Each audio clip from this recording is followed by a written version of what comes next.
breaking news. President Biden warning Vladimir Putin a Russian invasion of Ukraine would bring swift and severe costs. U.S. officials saying a full-scale Russian attack could come within days. The president speaking by phone to Putin for a little over an hour this morning. The call coming as Russian forces conduct live fire exercises in nearby Belarus and massive naval drills in the Black Sea. More than 30 warships now there. A Russian sub spotted on its way from Turkey. U.S. officials ordering nearly all the remaining embassy staff in Ukraine to leave now as the threat of an invasion looms. U.S. troops on the ground now in Romania supporting NATO forces. More than 3,000 members of the 82nd Airborne arriving soon in the region. Now, despite the urgent warnings tonight, Russia denying it intends to invade. ABC's senior national correspondent Terry Moran leading us off from Ukraine. Tonight, an urgent last-ditch effort at diplomacy. President Biden holding high-stakes talks with Vladimir Putin, seeking to stop a Russian invasion of Ukraine, which the U.S. says could happen in the coming days. Biden and Putin spoke for an hour on the phone today, the president warning that a Russian attack would cause widespread human suffering, and that the U.S. and its allies would respond decisively with swift and severe costs. This is a pivotal moment. Biden's call coming just hours after Secretary of State Antony Blinken spoke for 35 minutes with his Russian counterpart, Sergei Lavrov. The U.S. saying Lavrov again denied Russia intends to invade Ukraine, but adding Lavrov didn't signal Russia was prepared to de-escalate either.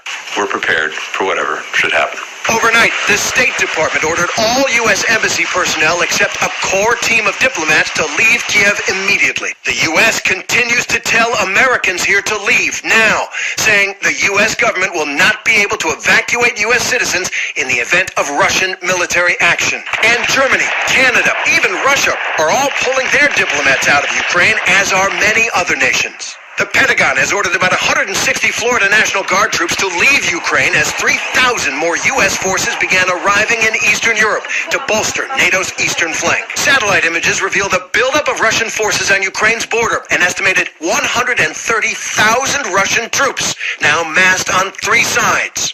In the Black Sea today, more than 30 Russian warships taking part in live-fire naval drills. Tonight, the mayor of Kyiv announcing a plan for the evacuation of the city's 3 million people, neighborhood by neighborhood, if it's needed. But Ukrainian President Volodymyr Zelensky taking a different approach, demanding firm proof that Russia is poised to invade, saying today, panic only helps his country's biggest enemy. All this information that helps only for panic doesn't help us. While in Ukraine's capital of Kyiv, a march in support of their country. At the local market, life goes on. This woman saying, we live normally, just like before. We do not make any preparations for anything extraordinary. We know it may happen, but we hope it will not. Tonight, there's no panic in the streets. People are out. It's Saturday night. They say they've been living with Russian threats for years, and they're hoping for the best. But ask, and you sense the mood is shifting. Do you think it will be war? I'm ready. What happens next is up to Vladimir Putin. What he really wants is for the elected government in Kiev to fall so that he can put a puppet government in place. He has the military means to do that. The question is whether he has the resolve and is willing to pay the price. That is the unknown in all of this. Terry Moran back with us again tonight from Kiev. And Terry, Russia now releasing details about that crucial call between Biden and Putin. What's their take on what was discussed?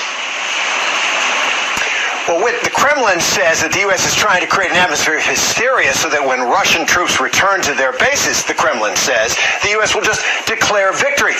But senior American officials tell us they aren't basing these warnings on what's coming out of the Kremlin in Moscow, but on what they see on the ground here. Whit? All right, Terry, our thanks to you.